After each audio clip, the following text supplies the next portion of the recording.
بسم اللہ الرحمن الرحیم۔ السلام علیکم جی۔ یہ سوال بالخصوص نوجوانوں کی طرف سے پوچھا جاتا ہے کہ وہ کسی فلسفے، کسی نظریے، کسی مکتب فکر سے ایک مناسبت محسوس کرتے ہیں، ان کو وہ متاثر کرتا ہے، چنانچہ وہ اپنے تعلق کا اظہار کرنا چاہتے ہیں۔ وہ چاہتے ہیں کہ اس فکر کی خدمت کی جائے، وہ چاہتے ہیں کہ اس نظریے، اس تحریک، اس موومنٹ کا حصہ بنا جائے، لیکن وہ کیا کریں؟ یعنی زندگی میں اور بہت کچھ چل رہا ہوتا ہے، رسمی تعلیم بھی جاری ہے، لیکن دوسری طرف ان کو مثلاً مذہبی کسی فکر نے متاثر کر دیا ہے، کسی سیاسی تحریک نے متاثر کر دیا ہے، تو وہ کیا نصب العین، وہ کیا لاہ عمل ہو جس کے ذریعے اپنی اس باطنی ارج کی بھی تسکین ہو اور زندگی کی جو اسکیم ہے اس کو بھی سامنے رکھ کر ایک مثبت لاہ عمل تشکیل دیا جا سکے۔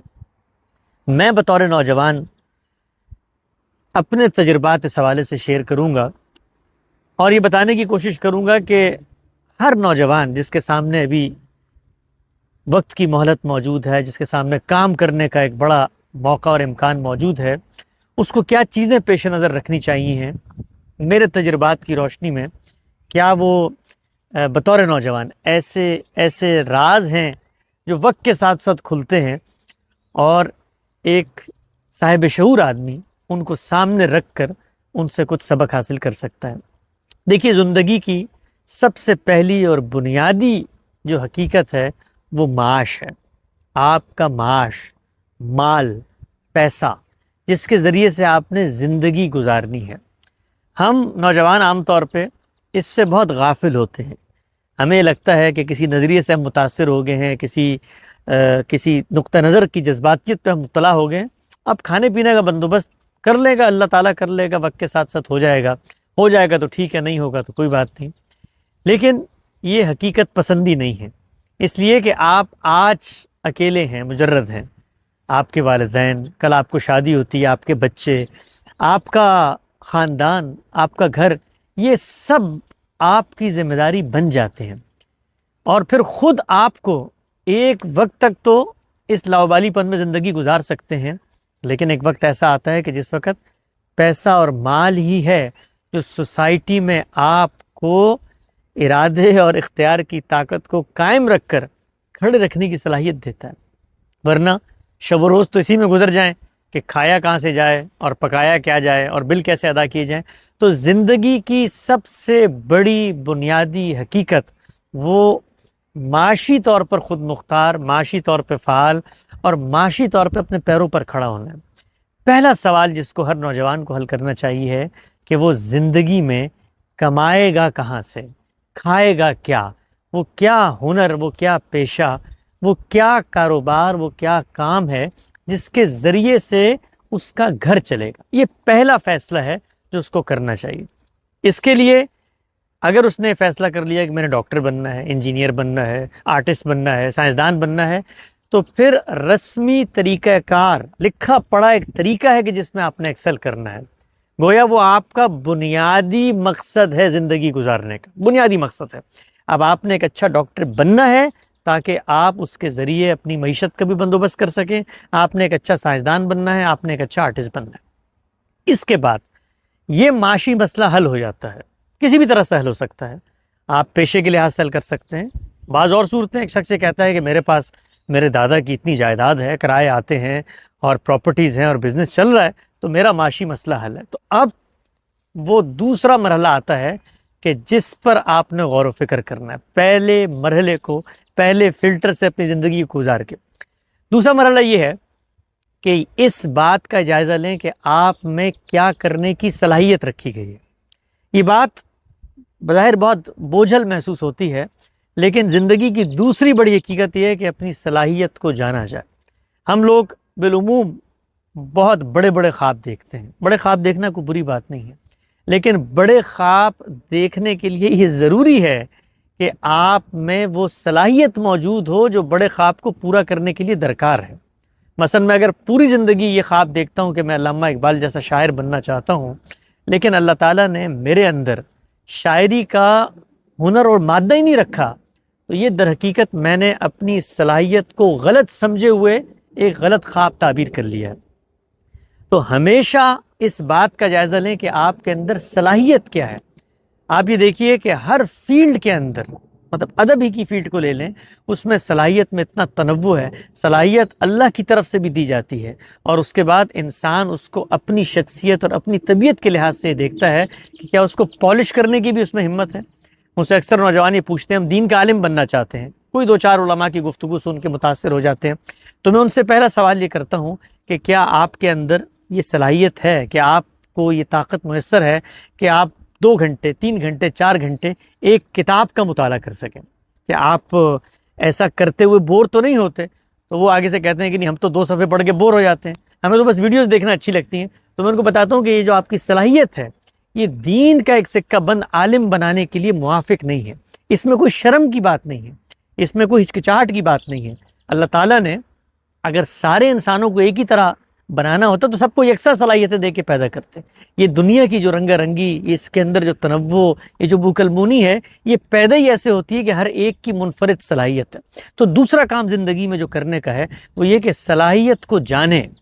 مذہب کا کام کرنا چاہتے ہیں، معیشت کا کام کرنا چاہتے ہیں، سیاست کا کام کرنا چاہتے ہیں، سب سے اہم چیز ہے کہ آپ میں کرنے کی صلاحیت کیا ہے۔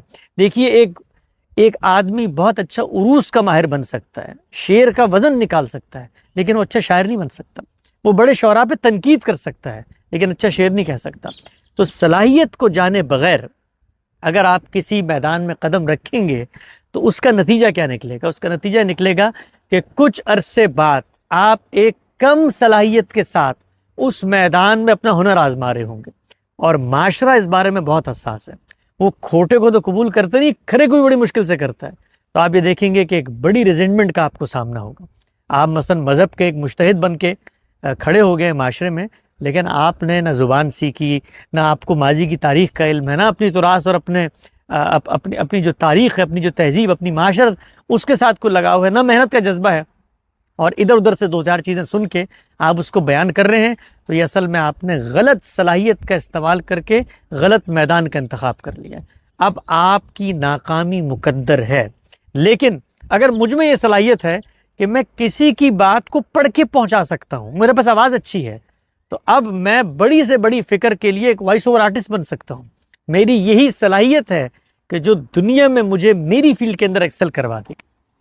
تو دوسری چیز یہ ہے کہ صلاحیت کو جانیں۔ صلاحیت کو جانے بغیر اگر آپ کسی بھی فیلڈ میں مہارت پیدا کرنا چاہیں گے تو آپ کو ناکامی ہوگی۔ یہ دوسری اہم چیز ہے۔ معاش پہلی، صلاحیت دوسری۔ تیسری چیز، صلاحیت آپ نے جان لی، آپ کے اندر لکھنے کی صلاحیت، بولنے کی صلاحیت، عالم بننے کی صلاحیت، پینٹر بننے کی صلاحیت ہے۔ اس کے بعد آپ نے ایک روڈ میپ بنانا ہے کہ اس صلاحیت کو پالش کیسے کیا جائے، اس صلاحیت کو بروئے کار کیسے لایا جائے۔ وہ روڈ میپ جب تک نہیں بنے گا تو مجرد ایبسٹریکٹ صلاحیت آپ کو دنیا کے اندر کبھی بھی ایکسل کرنے میں مدد نہیں کر سکتی۔ ہمارے استاد جناب جاوید غامدی صاحب کا میں ایک انٹرویو پڑھ رہا تھا 1974 کا، اور اس وقت ان کی عمر کوئی 21-22 سال ہے۔ اس انٹرویو میں ان سے کسی نے پوچھا کہ آپ زندگی میں کیا کرنا چاہتے ہیں، تو آپ یقین جانیں کہ جو انہوں نے اپنی صلاحیت کو جاننے کے بعد لاہ عمل بیان کیا ہے آج سے کوئی 50 سال پہلے، ایگزیکٹ وہی لاہ عمل ہے جس پہ انہوں نے 50 سال عمل کیا، کہ میں دین کی جو کاؤنٹر تعبیر ہے، جو تشکیل جدید کا کام ہے فکر اسلامی کی، وہ کروں گا، میں حدیث پہ کام کروں گا، ان خطوات پہ کروں گا۔ اگرچہ مرحلہ اس پر کام کرنے کا 50 سال بعد آیا اس ترتیب میں، لیکن لاہ عمل اور روڈ میپ طے تھا۔ روڈ میپ طے نہ ہو تو پھر آپ اپنی صلاحیت کو بروئے کار نہیں لا سکتے۔ آپ کبھی ادھر کبھی ادھر اڑتی ہوئی پتنگ کی طرح چلتے پھریں گے، لیکن معاشرے اور سوسائٹی کے لیے کوئی پروگریسو، کوئی کانکریٹ، کوئی پازیٹیو کام نہیں کر سکیں گے۔ تو تیسری چیز یہ ہے کہ روڈ میپ تشکیل دیں، اور روڈ میپ تشکیل دیتے ہوئے یہ بات ہمیشہ پیش نظر رہنی چاہیے کہ چھوٹے کام سے، ابتدائی کام سے انسان اپنی صلاحیت کو بھی پالش کرتا ہے، اور خود آن جاب ٹریننگ ہوتی ہے اس پہ گزر کے۔ یعنی یوں نہیں ہے کہ آپ کسی جزیرے میں بیٹھ کے صلاحیت کو ایک دن پالش کریں گے اور پھر کام کرنا شروع، لیکن کام کا جو لاہ عمل ہو وہ ایک تدریج، ایک ترتیب سے ہو۔ یہ تیسری چیز ہے۔ اور چوتھی چیز یہ ہے کہ ڈسپلن، اس کام میں دوام، اس کام میں استمرار۔ آپ نے یہ طے کر لیا کہ آپ میں مثلاً مذہبی ٹیکسٹ کو پڑھنے کی صلاحیت ہے، آپ نے صلاحیت کو پالش کیا، آپ نے تلفظ کو سیکھا، اب آپ نے ایک روڈ میپ بنایا کہ میں نے مثلاً قرآن مجید کے ترجمے کو پڑھنا ہے، تو اب چوتھی چیز یہ ہے کہ اس میں دوام اور استمرار ہو۔ روز ایک آیت پڑھیں، ہفتے میں ایک آیت طے کر لیں، جو بھی لاہ عمل طے کریں، لیکن اس پر پابندی کے ساتھ کاربند رہیں، تو آپ یہ دیکھیں گے کہ قطرہ قطرہ ملتے ملتے ایک وقت آئے گا کہ وہ ایک سمندر بن جائے گا، اور یہی آپ کا اصل کنٹریبیوشن ہوگا۔ اور یہ بھی یاد رکھیں، جس طرح دنیا ایک عالم کو یاد رکھے گی جو اپنی فیلڈ کا ماہر ہے، اسی طریقے سے اس کی فکر کو پہنچانے میں جس نے کوئی صلاحیت بروکار لائی ہے، اس کو بھی اسی درجے میں یاد رکھا جائے گا۔ تو آپ کا جو کنٹریبیوشن ہے سوسائٹی کے لیے، وہ آپ کے حصے کا ہی ہے۔ میں آپ سے یہ عرض کروں کہ جب ہم ان 4 چیزوں کو نظر انداز کر دیتے، معاش، صلاحیت، روڈ میپ اور اس پر عمل کرنے کا طریقہ کار، ہوتا کیا ہے؟ ہوتا یہ ہے کہ ہم معاش کو ایک طرف رکھ کے اپنی جذباتیت میں مبتلا ہو کے کسی پیشن میں لگ جاتے ہیں، تو چوتھے روز معیشت کا مسئلہ پیدا ہو جاتا ہے، تو اس کو چھوڑ کے پھر پیسے کے لیے بھاگ رہے ہوتے ہیں، تو پھر ڈپریشن میں مبتلا ہوتا ہے کہ ہم کرنے تو کچھ اور آئے تھے لیکن ہمیں کسی اور کام میں لگا دیا گیا۔ اسی طرح سے صلاحیت غلط ہو تو کارکردگی غلط ہوتی ہے، ریزنٹمنٹ کا سامنا ہوتا ہے، آپ دیکھتے ہیں کہ لوگ پھر آپ کا مذاق بنا لیتے ہیں۔ اسی طریقے سے انسان صلاحیت ٹھیک ہو، معاش کا بندوبست ہو، روڈ میپ نہ ہو، تو نتیجہ نہیں نکلتا، پروڈکٹ سامنے نہیں آتی، اس لیے کہ اس پہ دوام، استمرار اور ڈسپلن سے عمل نہیں کیا جاتا۔ تو یہ 4 چیزیں ہیں جو بالخصوص نوجوانوں کو سامنے رکھنی چاہیے، اور وہ ان کو پیش نظر رکھیں گے تو آپ دیکھیں کہ زندگی میں جو بھی کام وہ کریں گے اس کام کا ایک غیر معمولی نتیجہ نکلے گا، اور یہی ان کی اس معاشرے کے لیے سب سے بڑی کنٹریبیوشن ہوگی۔